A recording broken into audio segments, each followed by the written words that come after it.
I think we're ready to get started. And we may have a few other people that are going to join us, but I wanted to welcome you all to Yestermorrow Design Build School. And I'm the executive here. We do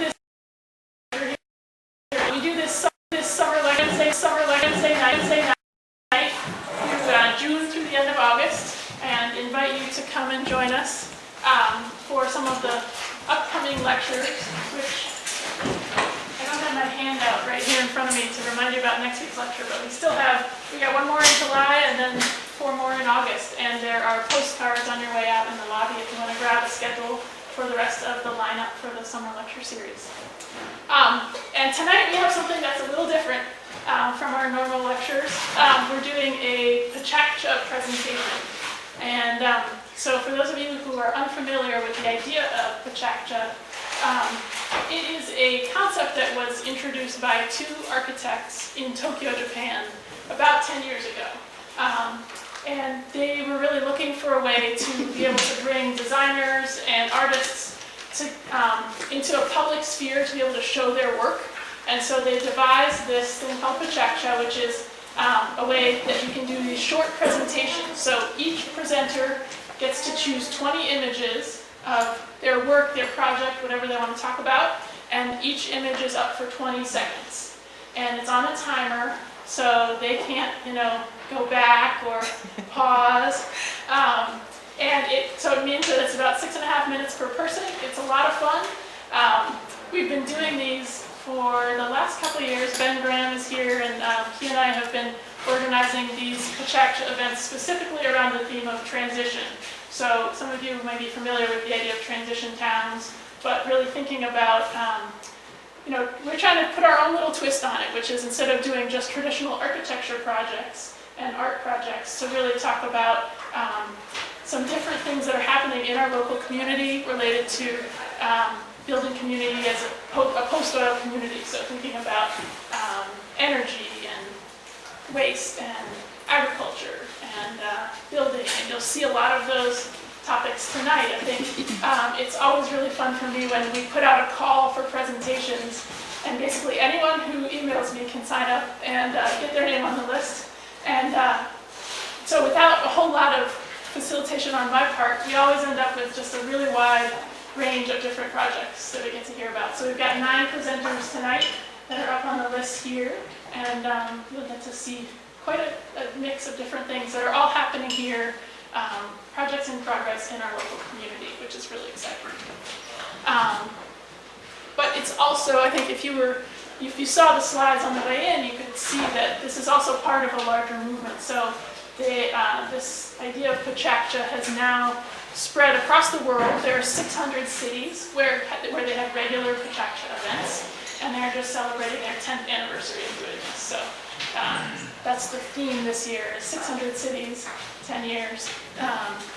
And we're excited to be part of it. And if anyone is interested in getting involved or helping to organize the next one, we've been doing some in Montpelier, some here in Waitsfield, kind of going back and forth.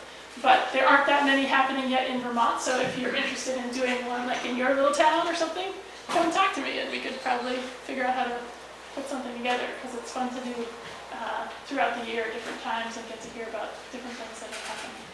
So, with that introduction, I think we will just go. I think since we only have 9, I'm not going to do an intermission. We'll be able to go through, and it'll be just about an hour, and we should finish up a little after 8 o'clock. And we also, one of the things about the PechaKucha idea is that we want it to be kind of it goes really fast, so there's no time for Q&A or interaction during the presentations. But we do want to encourage folks to hang out afterwards, to chat, to introduce yourself to each other, because this isn't just about sitting in a chair, but it's also about kind of getting to know more about some of the folks that are here in the room. So encourage you, you're welcome to stay and socialize afterwards if you want. All right, are we ready? Sure. Okay. Like I said, this is number 5, presented by Yestermorrow and Transition Town Montpelier. And with that, Hello, my name is Caroline. I'm a student at the University of Vermont. I'm going to talk about divestment. give it the 20 seconds for this to load.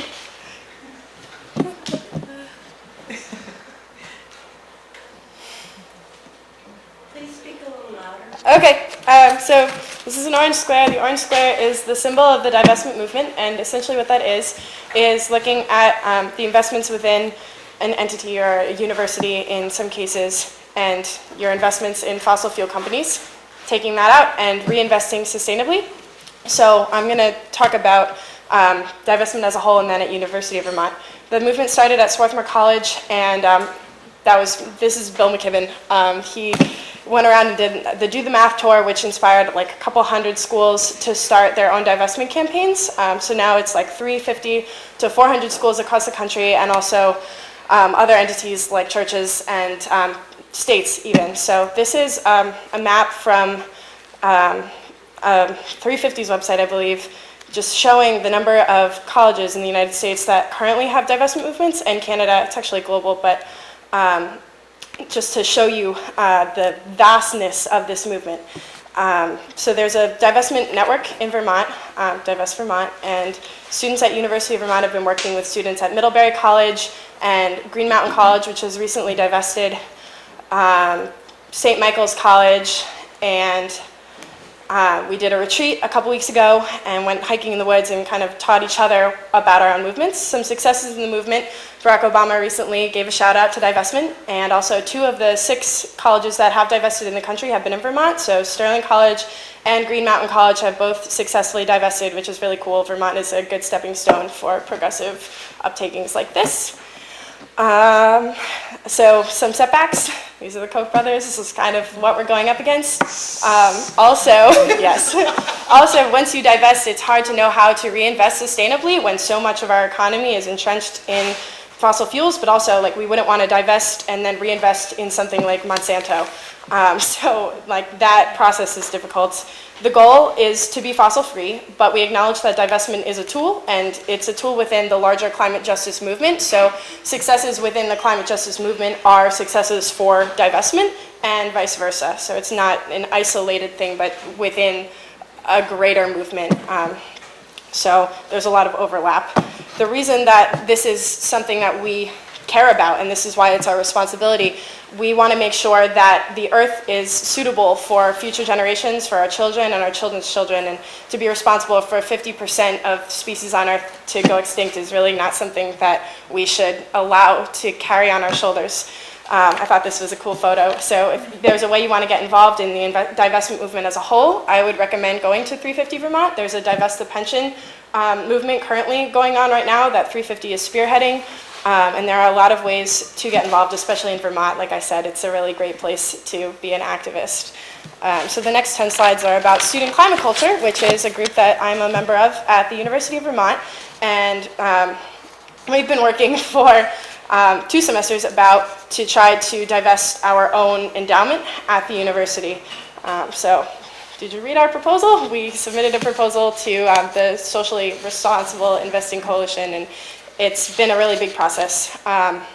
So why do we need to divest? We have a $350 million endowment. 3.5% of it is invested in fossil fuels, so that leaves like $12.25 million. That's a lot, and it doesn't line up with the university's socially responsible, sustainable image. Some highlights: this is a speak out. My friend Ruth, she's awesome. So we have support from this Student Government Association and the Faculty Senate, and the Student Government Association. And so, I'm sorry, 3 out of the 5 governing bodies of the university have supported us, but there are still some challenges. This is the head of our investment subcommittee, Sam Bain, so we're trying to not be entrenched in a bureaucratic process to try to get this to go through, but we are dealing with fiduciaries, so it's taking a long time to go through the ropes. We're targeting the Board of Trustees to try. They don't post for group photos, so I could only get 3 of them. But we are trying to rally student support to pressure them / support their ability to make a socially responsible decision and divest. So that's kind of our game plan. Some of the events we've had. This is a photo. It's a little blurry, but it actually went viral. We had a die-in, and all of these people came out and slowly were killed by the man in the middle to represent the number of people that are killed by climate change. And this was right outside of our president's office while he was having a meeting talking about divestment with 2 of our members. So that was pretty successful. One of the reasons, like one of the things I would say that makes us successful as a group, one is we really like each other. The other is that we are all just like enthusiastic, happy, vivacious activists, and we are also trying very hard to maintain an organized internal structure. This is from a speak out that we held last semester to get attention for a cause. So basically what we're asking is to drop the BlackRock all-cap energy fund and divest from the top 200 fossil fuel companies and then reinvest sustainably. This is a photo. This is actually the banner that we were making in the Happy Activist photo for Earth Week, Divest for the Earth's Sake. So in the fall, we are going to recruit like crazy in the first couple of weeks and try to gather all the incoming students and then push through and try to get the board to divest in February. They have a couple of meetings this year, but we know that it's a long process and it'll probably take years of overhaul, but at the same time, like the number of oil spills that have been happening across the country and mountaintop removal, I mean, I would much prefer this kind of energy malfunction than having to relocate and kill off lots and lots of people.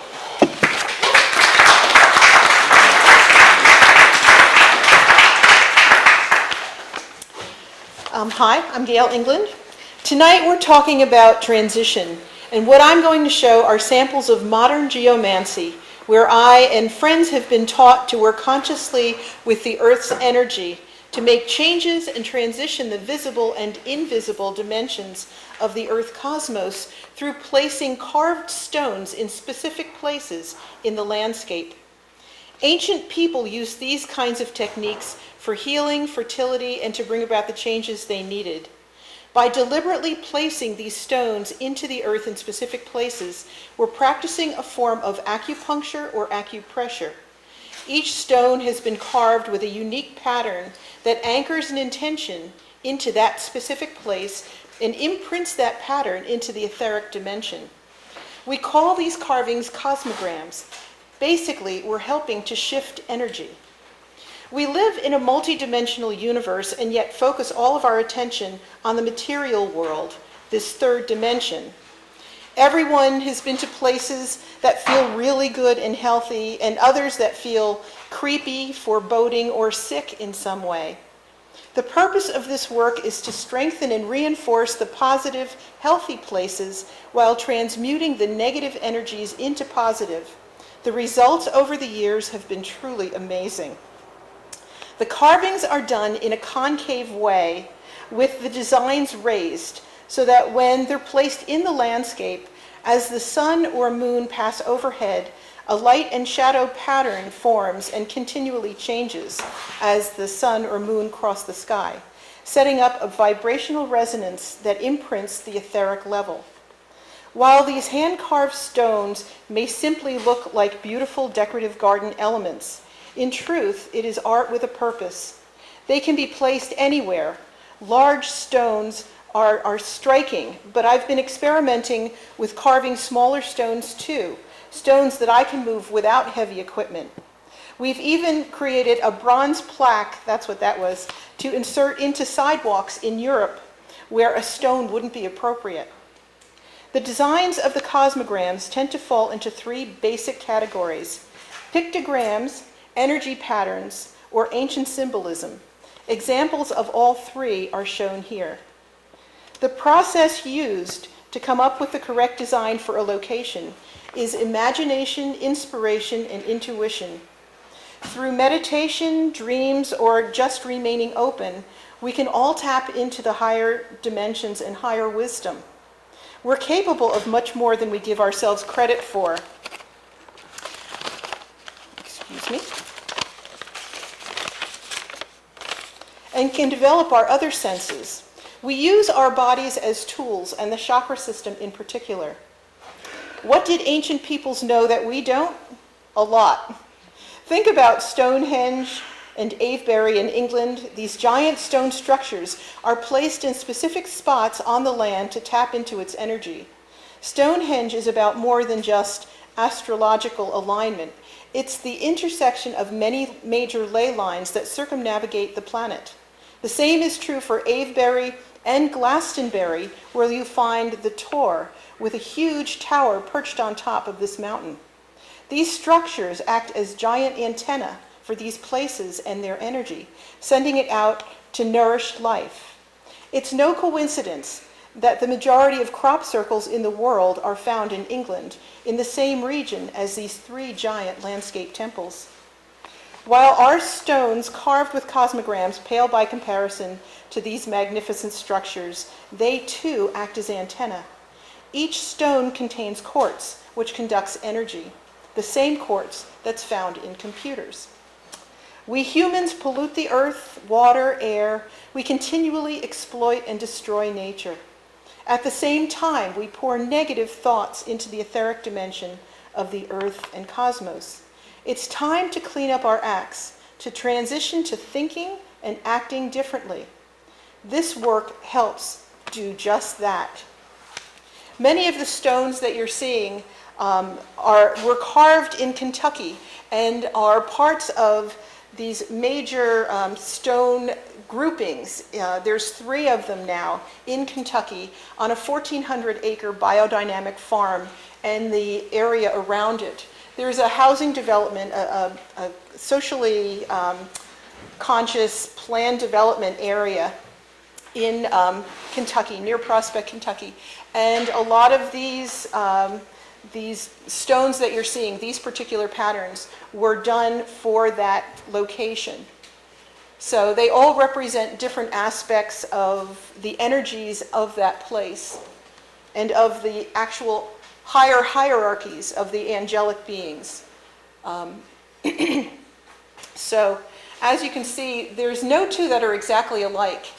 And this work has been done in Europe for 35 or so years.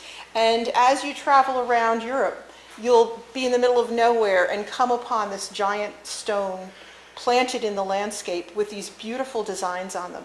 And they're just breathtaking. And there are literally hundreds upon hundreds all over Europe.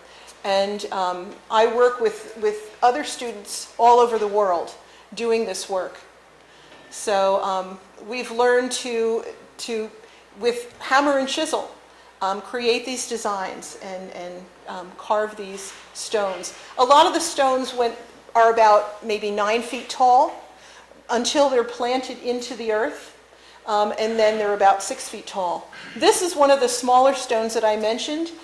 This was done, it was a commissioned piece for a friend who was selling her mom's property, and she wanted that connection to this piece of land.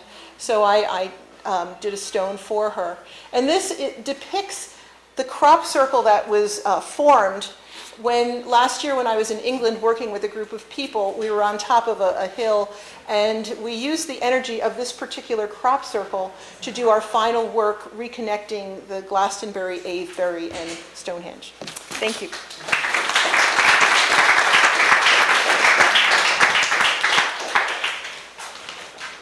This is diversity here tonight. My name is Buzz Ferver.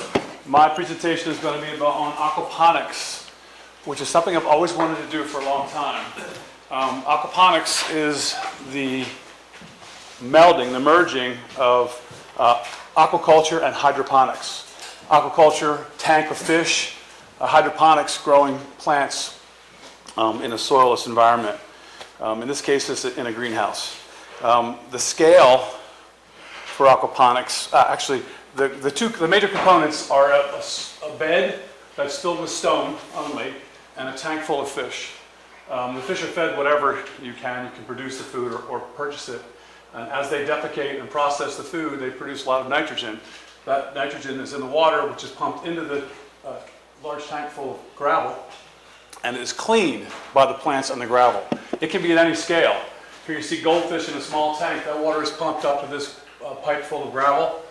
The water passes through here and dumps back into the tank. These plants that are in place here, along with the the bacteria that are on the gravel clean the water, no filter. Mine's a little larger than that. It's a 1,000-gallon tank. It's a 1,000-gallon tank with about 100 fish in it. You see the water in the background of the tank coming in by gravity into the gravel bed and then being pumped back in here once it's passed through this gravel. It takes about probably 20 minutes to pass through the gravel bed. This is the photograph of the gravel bed showing the size of it when I first planted it. It's about 14 feet long, 4 feet wide, and 12 inches deep. It's filled with 3/8 gravel, which turns out to be a little bit too small. There's lots of conflicting information about aquaponics at this point, so it's for me to practically do it here in Vermont. It's been an awful lot of fun. Here's a detail of the bed that supports the gravel, very simply made from angle iron, welded up, painted black, 2x8s plywood, and you see at the very top here, right here you see just rubber membrane roofing, makes that tank waterproof. So as the water comes from the fish tank into this gravel bed, it's held there for a period of time while the plants and the bacteria in the gravel extract the nitrogen from the water. You can see I put a lot of them in because it's very heavy. Gravel and water weigh a lot. So you can see this 16-inch spacing, plywood on the bottom. Right here is you see where the water leaves the bed. That bottom tank we just saw is a sump, we call that. In that sump is also a coil that I heat. That's how I heat this. I heated this all last winter, so hot water is pumped through that bottom sump. The pump that pumps the water up into the fish tank is also in that sump. So the heated water is then pumped into the fish. The fish enjoy the heat of the water.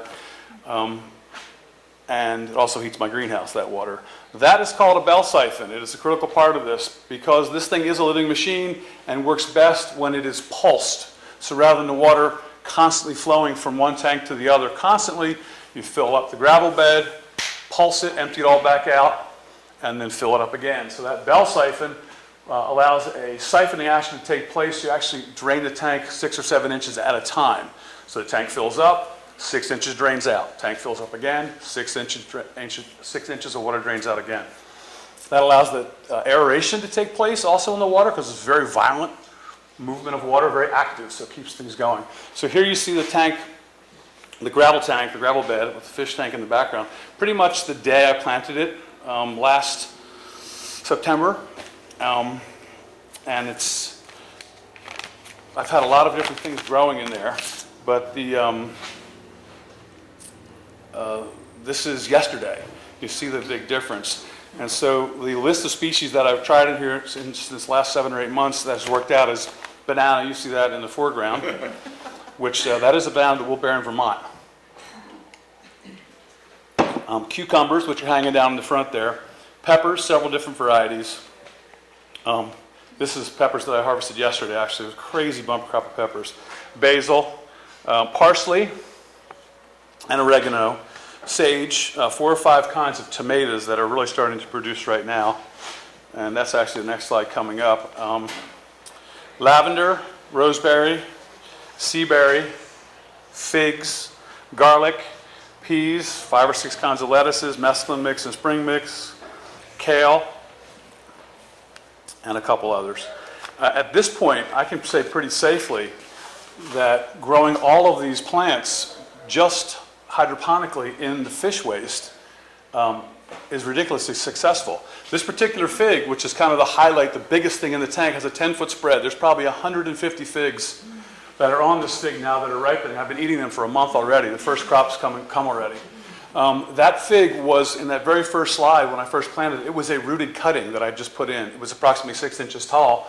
Right now it has a diameter of almost 2 inches and a 10-foot spread across the greenhouse. So productivity like I can't even believe. I have no garden this year between the cold weather and the rain. And the only place I'm getting anything to eat is out of the aquaponics system. So it's been a tremendous amount of fun to put this together. And there's just a little detail on my fabulous banana, which I keep waiting to see that thing come into fruit. The fish are tilapia that I have in the tank. I started out with 175, I think, or 150. They said I would have 33% attrition. I don't think I lost a single fish.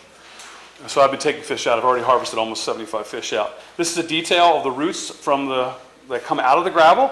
Because the gravel has actually gotten so full of roots, the water's not going through fast enough, and the roots, I have to make little channels for the water to pass all the way around, and the roots actually come out and go into this lovely funk of fish shit and algae that's growing in all those channels. Oh, there's probably at this point several million red wiggler worms in there that just pass through all the gravel, just constantly eating and cleaning all this up. If I had my stuff together a little better, I'd be figuring out a way to harvest those red wigglers to feed to the fish so that I could really close that system up so that the only thing I'd be adding was water. And they're my babies. They're pushing 2 pounds right now. They're going to be harvested probably again in the next few days. And they've had a great time with me. We've had a great time together. I'm giving them a lot of love. You know, I talk to them every day. How we doing? Is it okay? What do I got to do? So it's been much easier than I thought.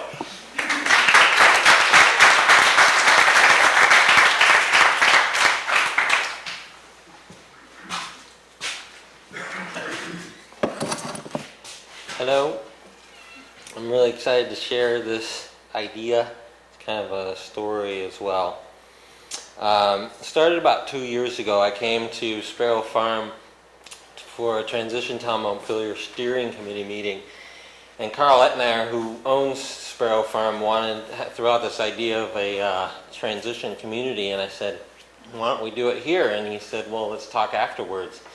And that started this whole story. So we found out that the land had Vermont Land Trust easements on it, which allowed another development for worker help here. And we knew that initially we knew that the key to this was affordability and having a critical mass, and we really wanted to cluster all the housing. And so we were already early on pushing the limits on what the easement was allowing, and so we came up with this early plan around the farmstead of a couple of duplexes to get a bunch of people. We really wanted a cooperative living arrangement. The vision was around cooperative living, and this was an early idea for, instead of like a housing development, make it look like a farm. And this was a good thing because Vermont Land Trust also said, well, there needs to be farmers here. Part of the easement is this needs to be farmed. And so then we started looking for models, and we looked at Burlington, the Intervale, which was a really great model, but we have a very different piece of land, which these days is looking advantageous. This is some of the water effects. Looking at our land, then we have to start visioning, well, what are the unique elements here on a hillside design for farming cooperatively and building this idea that's kind of generating from this conversation between us and the Vermont Land Trust. So even though we're not right next to water, there's lots of opportunities for water. This is one way that people can begin to use the water that's already on the land instead of letting it flow through, which right now happens on that particular piece of land. We can start to harvest the water and use that to distribute nutrients. Polyculture is another thing that we're really interested to do on this landscape, which involves combining trees, animals, and other plants, as well as other things, and using them together.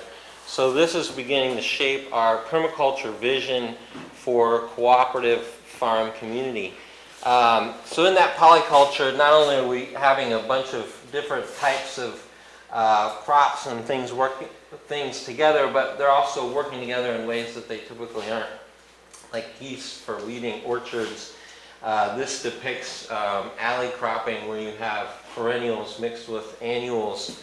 This is one of our prospective residential farmers, Aaron Guman, in a permaculture nursery, which he hopes to develop there on the property. And this is a group of folks who are already actually on the land. So some of you may have seen this permaculture diagram showing products and behaviors. Another thing that we're really interested in here that's come out is looking at a group of permaculturalists. What can come out of a group of permaculturalists when you put them together?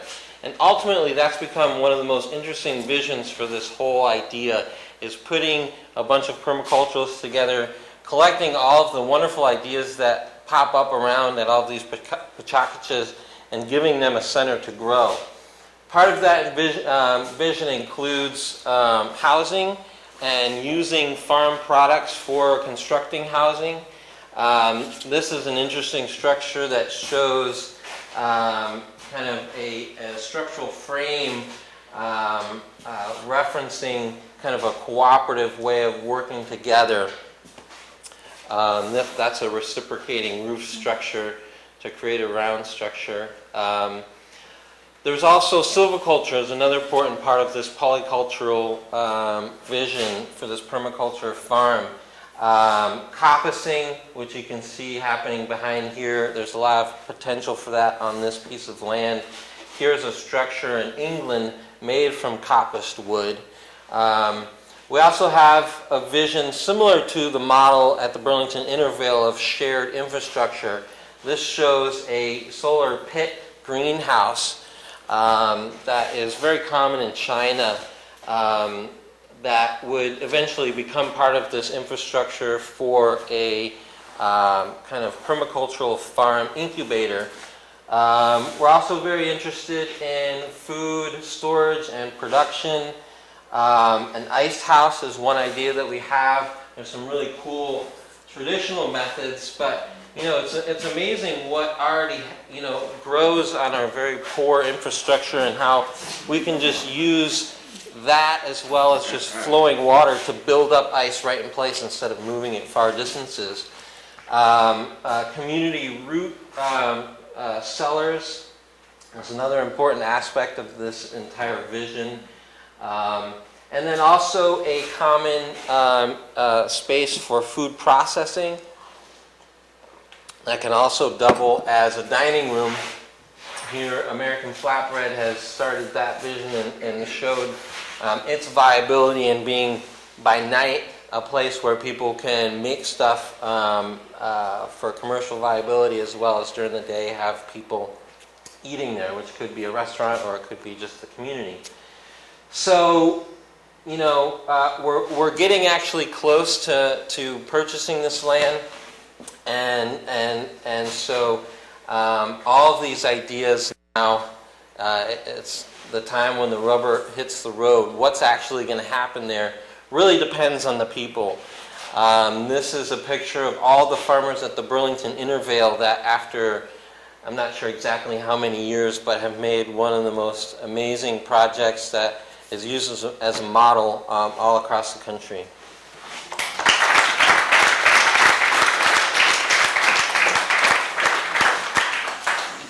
Good evening. I'm Jessica. I'm with Sun Common, a solar company based in Waterbury. And I'll open just by admitting this is supposed to be my colleague's presentation, so I'm going to attempt to follow his logic with these slides. But anyway, so Sun Common, we launched last March. And for a number of both environmental and economic reasons, whether the goal is avoiding the worst impacts of global warming or protecting ourselves from the volatility of fossil fuel prices, we recognized that Vermont needed a lot more renewable energy and developed at a much faster rate.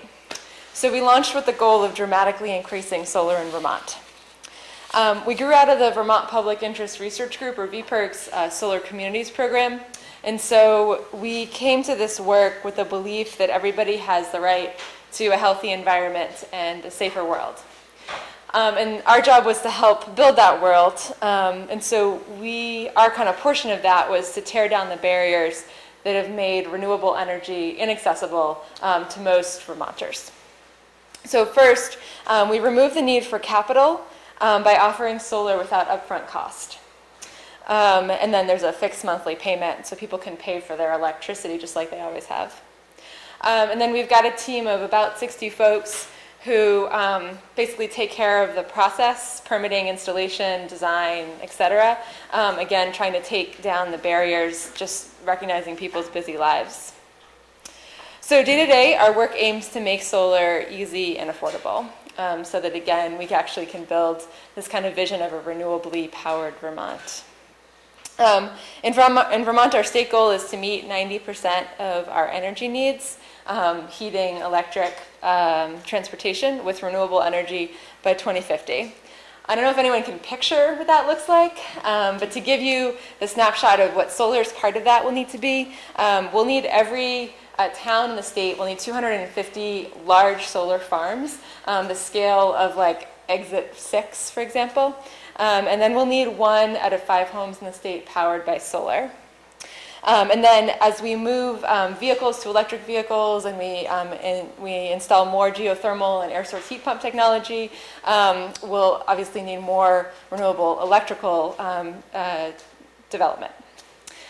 So the good news is that Vermont has plenty of renewable energy resources. It's true that we don't have Arizona sunshine, but Germany, to our north, continues to set world records. Last summer for a weekend, folks might know this, they powered half their country with solar, the power equivalent to 20 nuclear plants. So now it's our turn. So at Uncommon, we're constantly trying to figure out what's the next barrier. Do we need to figure out a new financing model? Is it new technology? How do we push forward to figure out how we can say yes to the next segment of homeowners or farms or business owners that want to go solar while still holding tight to the vision that formed us? So we're a benefit corporation, legally bound to mission, not traditionally beholden to corporate profit. We like to participate in other organizations that are similar. So a little bit about process. As I mentioned, our 60-odd staff cover a lot of ground, so our organizing team educates folks about solar, advisors assess homes and businesses, our electrical engineers design systems, solar guides do paperwork, order equipment, and then we work with several different local electrical contractors, union shops, to actually do the installations. And we work community by community, so not only is there a ton of power, obviously, in bringing a community together to name a vision of how they want to power themselves and then plan that vision, but there's a lot of efficiency in not driving across the state every day, but allowing for those efficiencies to help create affordability. We're all about... What else do I want to say here? Oh yeah, so Dwayne, who was supposed to be here today, comes from Ben & Jerry's, and so there's a lot of fun in our world. Electric vehicles, we have a lot of electric vehicles, and they all are wrapped, as many of you I'm sure have seen, in our fun logo. We're also all about getting out into communities, whether it's all to raise the profile of solar, essentially, offering workshops, we teach high school classes, community challenges, solar home, open houses. We also like to increase the sugar factor in any given parade. The next couple slides, I'm not quite sure why they exist, so I'm just going to keep going. So going solar in Vermont has been made much easier relatively recently. So no longer does going solar involve the expense or the continued maintenance of batteries to hold power, but instead Vermont's utilities are required to hold and maintain any given home or business's solar credit. So what this effectively allows is for folks to produce power throughout the year, and irrelevant of where they produce it, they can use it back up again, effectively using the grid as their storage. So the meter spins backwards in the summer, and then the credit gets used up in the darker months. So it's uncommon we begin, by understanding how much power a property needs, a home or a business, a farm, and designing a system that over the course of the year creates that power. And then we work to set up financing. So the folks can obviously buy the systems outright. Most folks can't do that financially, and so whether it's our loan program or our leasing program, loans through local credit unions, and our leasing program, we're able to, without upfront costs and with a fixed monthly bill, make solar accessible to folks. What else do I want to say about that? The goal of the leasing program, by the way, is to allow folks that don't have access to the different incentive programs to essentially allow us to maintain ownership and pass that savings through, which has opened up a whole other sector of folks who can now go solar. So we've been at this about 18 months. We've installed or ordered over 500 residential home solar systems, and there's a bunch more commercial coming online as well. That's 3 megawatts of power. And about $3 million of savings. So that's it. Please join us. Lend us your roof. We'll put some solar up there, and you'll spend basically what you're spending now.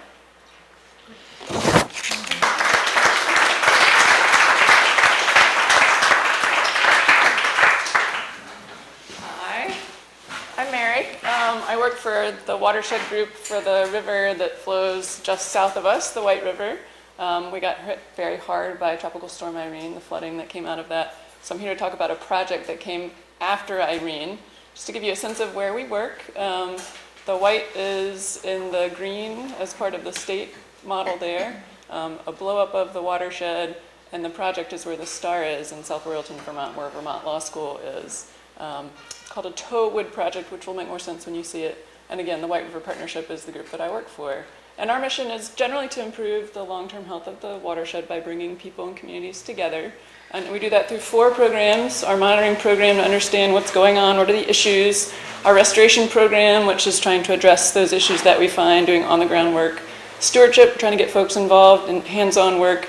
And then education, trying to raise awareness. So Hurricane Flats Farm is the place where we did the restoration project. This is a picture of it during some part of Irene. The water actually got a lot higher than that.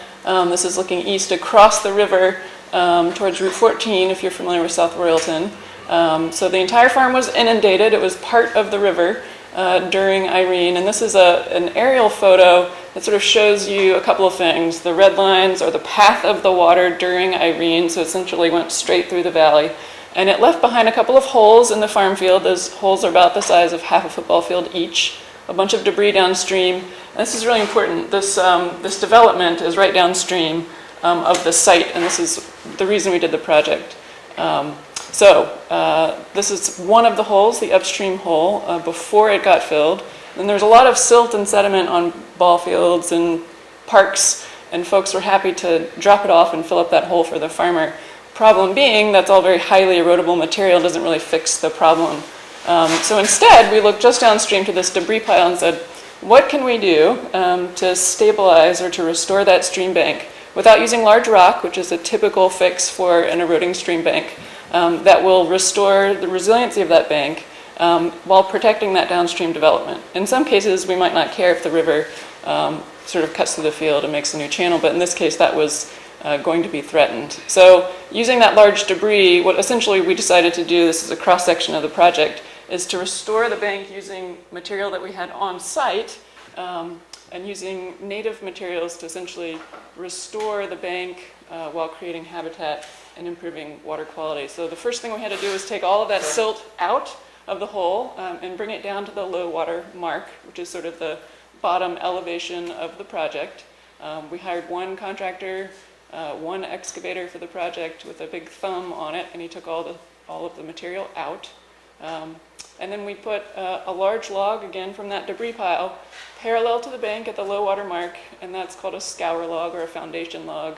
And that sort of is the area to which we're allowing the river to sort of scour back. The action of the water eats away at material, and that's a natural process. So this is sort of a demarcation line that we create. On top of that, we placed large logs that are about 20 feet long with the root wad attached perpendicular to the bank on top of that log to start creating a tow wood project. So tow like your toe at the bottom of the bank. So creating a resilient spot there at the bottom of the bank so the river doesn't eat away at that erodible material. As they started getting put in place, we chinked in between with smaller material, and you start to bring the soil back on top as you go. And there's a cable in the background that you can see that's used to tie in another large log, what's called a dead man. We'll show you that in a second, at the very back of the project. So this log lays on top of all of the logs that are perpendicular to the bank, cabled in, as sort of an insurance policy. Chances are the river's not going to eat back that far, but if it does, that helps cantilever those logs. And then the soil gets built up on top, covered by coir fabric. Coir is a coconut fabric, natural material. In between layers of coir, silt-filled coir, is native material and larger logs that act as ice fenders. So when ice hits that bank, it bounces off of those logs instead of eating away at that the coir fabric. And we worked with the Vermont Youth Conservation Corps crew to install by hand what the excavator operator could not do. And they're holding that coir fabric in place with native willows, and willows will root. So if you cut a piece of willow off, stick it in the ground, everything that would have been a branch turns into a root. So not only does it hold the fabric in place, but it establishes vegetation as it goes. So this is a a picture of the project after it's done, high water. I think this is during Hurricane Sandy. So the first layer of the project is actually underwater. It held very well, even though the vegetation hadn't established. And again, the goal is not to stop the bank from eroding, but to make it more resilient. This is ice out. You can kind of see a line of ice. The ice fenders are actually sort of keeping the ice away from the coir fabric, so there's no exposed dirt, but that coir fabric will protect the bank as that water passes through. And then we worked with a local school group or two to plant native vegetation into the field. So that's called a riparian zone, very important zone for habitat and water quality. So in addition to sort of restoring the face of the bank, this restores the riparian area of the bank, acts as a filter for water moving across the landscape into the surface water. And you can see over time, and this is just, not even a year, all the soil that's already started to build up. So it's acting like a natural stream bank. And the next slide, you'll see essentially what it looks like today. So it's, in a couple of years, you may not even know that there's a project there, versus if you see the big stone, you can definitely tell that's not a natural fix. So the goal, again, is not to stop erosion, but to create a natural setting. We did the first hole, the upstream hole, last year. We're going to be doing a second hole in August. And these are all the folks that were involved, but a special shout out to the landowner, without whom we couldn't do any project. So all voluntary landowners that we do work with, the Forest Service who designed and funded the project, and of course the Vermont Youth Conservation Corps, who was on the ground for 2 weeks doing things like harvesting willow and pulling a lot of coir fabric around. So.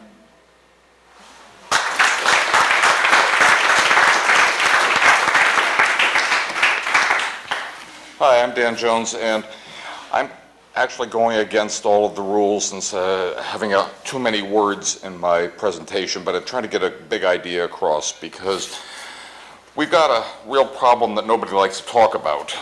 Transition movement grew out of a deep understanding that we'll need power down because peak oil and peak carbon. But to even manage that alternative future, we're going to have to respond to a deeper crisis that's the root of our collapses. It's peak debt.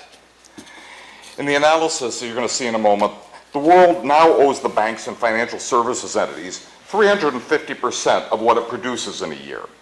That means we'd need 3.5 Earths to pay off that debt.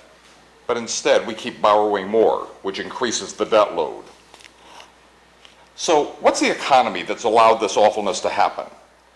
It's really a historic system of laws and agreements for managing resources, money, assets, and wealth. We collectively create our economy and its debt. It's not a force of nature, and it can be different. So let's see how this system came about. Long ago, when we lived in villages and tribes, we did basic barter and time trades. Our personal status was determined by the trust and honor that we maintained ourselves. The society functioned because of the cultural understanding of that trust and keeping agreements. And so our debt became sacred. We always had to pay back our debt. Now, as we grew, we developed abstractions to symbolize our trades and agreement, things like gold and silver, even wampum. Debt was still sacred, but we ritualized its importance with these wealth symbols. And then, rather than wearing it as we went on, rich people started storing their extra gold with goldsmiths because they had the protected vaults. Then we grew foreign trade, and people needed gold in far lands, and the goldsmiths provided letters of credit to stand for the gold in their vaults. Then the goldsmiths discovered, well, hey, we could loan out more paper for that gold than we actually hold, because people didn't want to actually take the stuff. And then we can charge interest on the paper. So that was born both our debt system and the great banking houses. Now, they started to fund royalty with these debts, and they developed what was called the ability to create money through fractional reserve lending. They could actually put out 10 times the actual reserves they hold. And each new loan created new debt. So when you hear bankers and bank people talk about their assets, those are actually your debts. Bankers get rich from all our debts. And because there's always more debt than money, we need constant growth to pay off that debt. Now, growth requires us to buy more stuff and burn more oil, which leads us to today. 40% of the cost of everything we buy is used to pay the debt of the producers and sellers, while the financial services company take 30% of all of our collective incomes. It's a rigged system, which provides trickle-up economics as the bank owners create more sophisticated gains, by which they create more debt. Even our little Vermont is stuck in this bind. We take our tax money and deposit in a big bank, TD Bank North, for which we get no interest. But when we need to build roads or schools, then we have to go to those banks and take a loan, a public bond. For that, we pay interest. So the key to the transition is creating a new economy. Since the debt-based system has led to global environmental destruction, rampant poverty and human suffering, it destroys our children's future. So now we have to figure out how we get there. So we start with what farmers markets, we start with the elements that we already see that are happening here. And we say, well, maybe Vermont could make it happen. And then we started to do this map, okay, and Carolyn's helping with it, which is all the places in Vermont that are beginning to have what we'll call elements of the new economy. There's organic farms and co-ops, but that's just a slice of what's happening. So the first thing we're going to have to do is develop a state bank, through which we no longer have to go out the state for capital funding. It's also back the local banks. And the big benefit would be that the state money, Vermont money, would stay in Vermont. Next, we need to know what's working and what isn't. So we have to stop measuring our well-being by the number of dollars we pay, the gross domestic product. We need new indicators that tell the truth about what's happening. So here in Vermont, we have Gross National Happiness USA and Genuine Progress Indicators from the Gund Institute. And they're the first steps in creating a sustainable economy. Then we have to change the idea of ownership from me to us. And already in Vermont, we're beginning to see food co-ops popping up, as well as community-supported agriculture and the community-supported businesses. Even major companies like King Arthur Flour and the Gardner Supply are employee-owned. And with groups like Vermont Businesses for Social Responsibility, the conversation is changing. And finally, we've got to change the nature of money. So we've already got two working things like the Onion River Exchange, which is a time dollar exchange, the VBSR Marketplace, which is a business barter system, and in the works we've got food currencies, energy currencies, and a lot more. So what's happening is we'd like to invite you to join us in Vermonters for a New Economy and help support this whole range of initiatives and experiments. And we believe that we are the place that can actually make a new economy happen. Vermont has the size, it has the abilities, and it has the personal spirit to make a new economy happen. So please join us in Vermonters for a New Economy.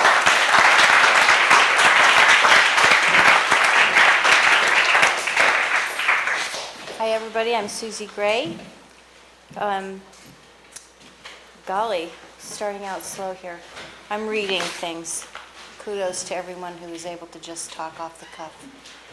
Over the last few years, I have developed a real passion for Willow. Tonight I'm going to share some of the ways Willow has been and still is used to enhance our lives.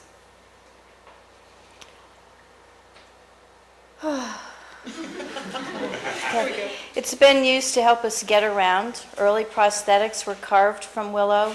Hot air balloon baskets have traditionally always been woven from willow, as have baby carriages and buggy bodies.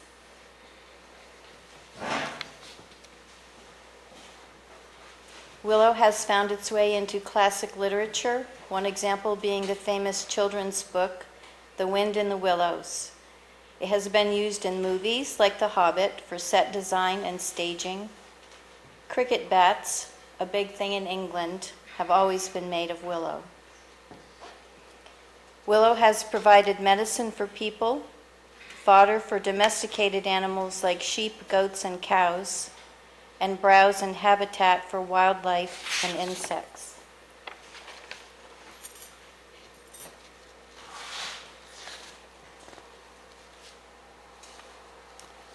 Small everyday and personal items made from willow include paper, jewelry, buttons, whistles and flutes, tabletop or wall sculptures, and pussy willows generally make their way into spring flower arrangements. Some willow housewares: besom brooms, lanterns, lampshades, fish traps, bird cages, and baskets of all sizes and shapes, from baby baskets in the upper left to caskets in the lower right. Various types of furniture are made from willow.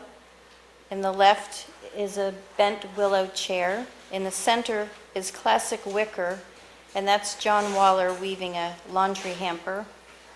And at the right, a rustic greenwood chair with woven willow seat and back. That's the chair that got me to England. Willow holds a place of beauty in the landscape. Whether it's a lone pollarded specimen or a mass planting of the osiers with their colorful bark, willow makes a beautiful contribution to the small or large-scale landscape. Willow holds a place of function in the landscape, used in gray water filtration systems, rain gardens, used for phytoremediation, stabilization along riverbanks and steeply graded slopes, windbreaks, shelter belts, and wildlife habitat, as I mentioned before. Willow contributes art and sculpture in the landscape, life-size and larger than life-size pieces.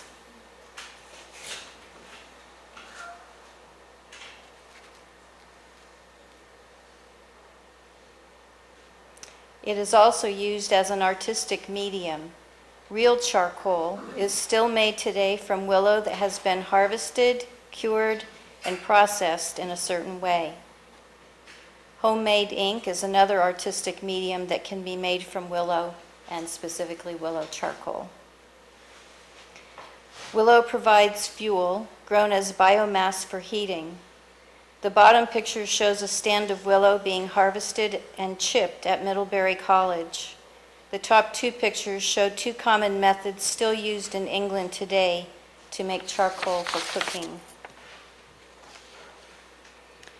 Some common garden elements made from willow: continuous weave fences, wattle fences, hurdles, gates, pergolas, arbors.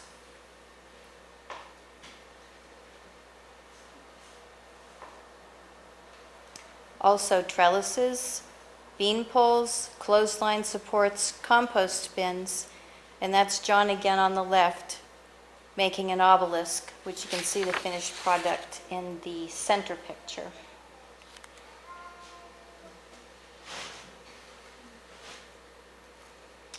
Now we're getting into the traditional living willow structures. These include living willow fences / hedges, otherwise known as fedges. The upper right is a just planted picture, and the lower right is a leafing out picture.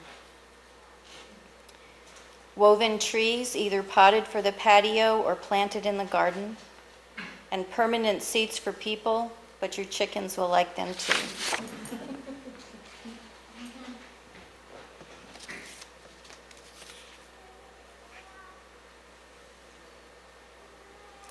Natural play structures, outdoor classrooms, and gazebos in all shapes and sizes.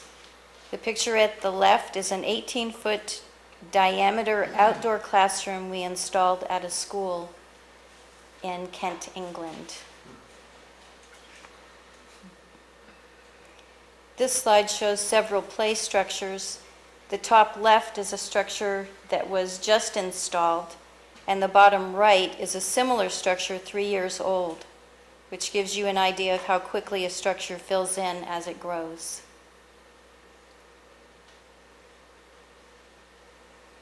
Living willow structures are sustainable.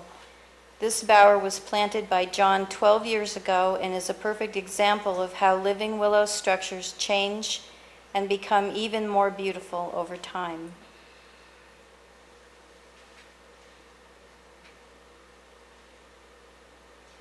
Looking east, 6 degrees north. This is a piece I made for the current exposed exhibit at the Helen Day Art Center in Stowe. It is informed by the living willow structures and the traditional green wood crafts I learned to make in England. And that's it.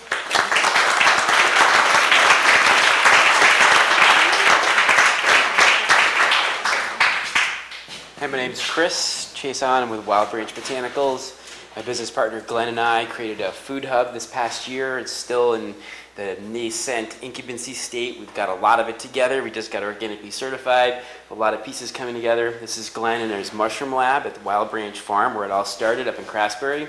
We say we're a lot like mushrooms. We work underground, it rains, and we pop up. And when we pop up, we're going to change the whole face of the planet, and it's going to be all of us together doing it.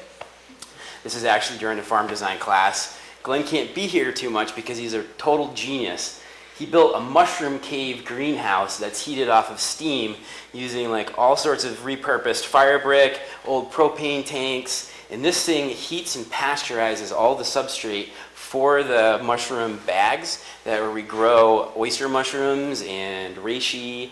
This is our farm design class actually inoculating the straw.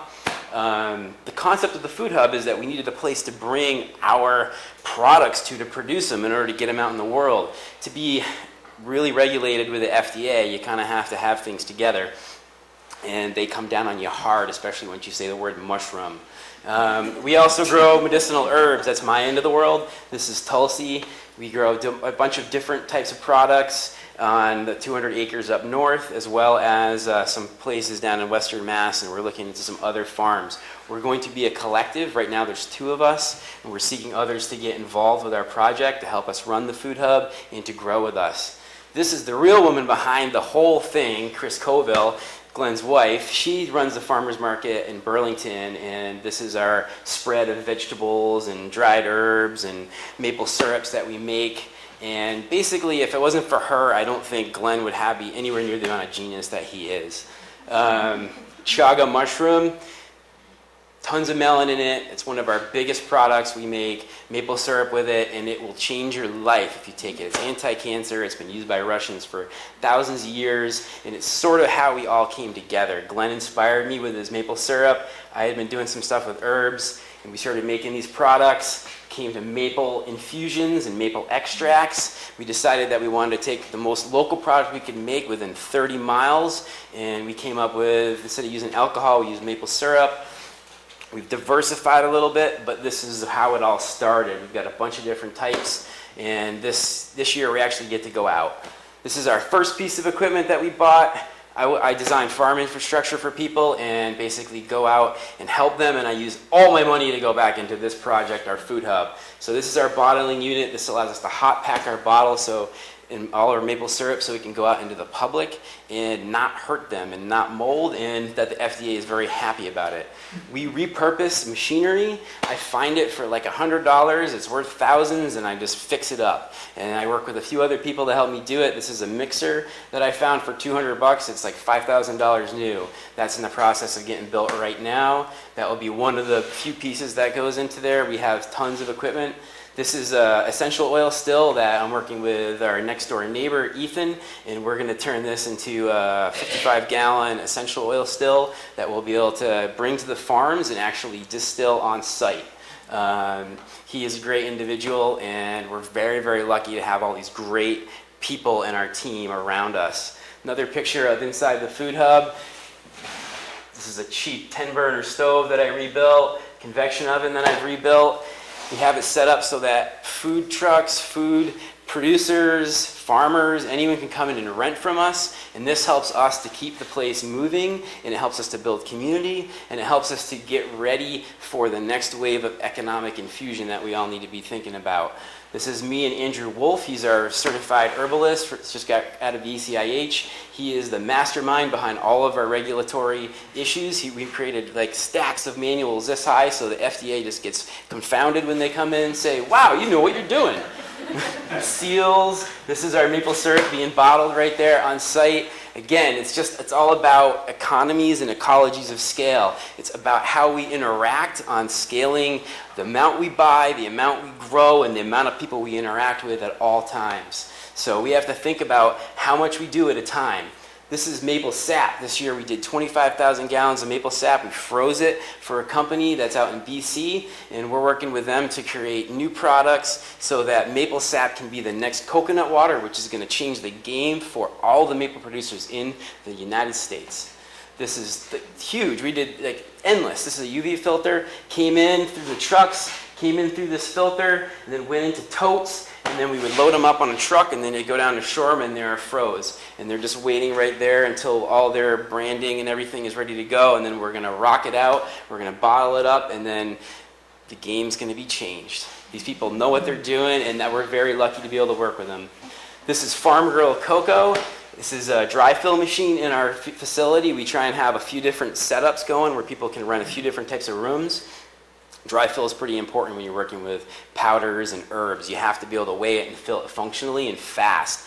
So we do a bunch of different products. This is the Jing City, done for David Wolf out in California. This is a product that got made in our facility, and it's really, really about building your Jing. It's your battery. It's how you actually become healthy and strong from the very, very baseline herbs of like cystange, cordyceps, lucuma.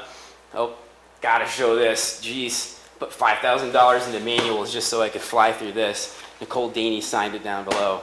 Organic certification doesn't mean much here when everything's got to be local, but if you want to sell high-end products, you can't sell maple syrup to Vermonters, so you got to sell them to Californians.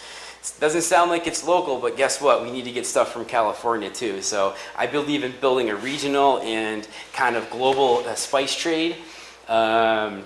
This is Hugo. He's one of our food producers at the farmer's market. He came from Peru. Thank God for globalization on some level. This is Chicha, a corn drink he's going to be making inside of our place. But the way it's done is about globalization, relocalization, and looking at where the rainbow ends. We all have to make sacrifices in some sense. I gave up my school bus.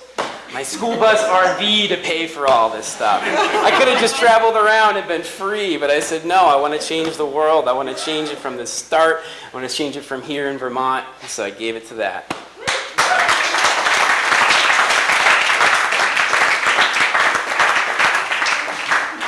All right, so can you believe it? We made it through in an hour, and I just want to thank again. Let's give a hand for all the presenters.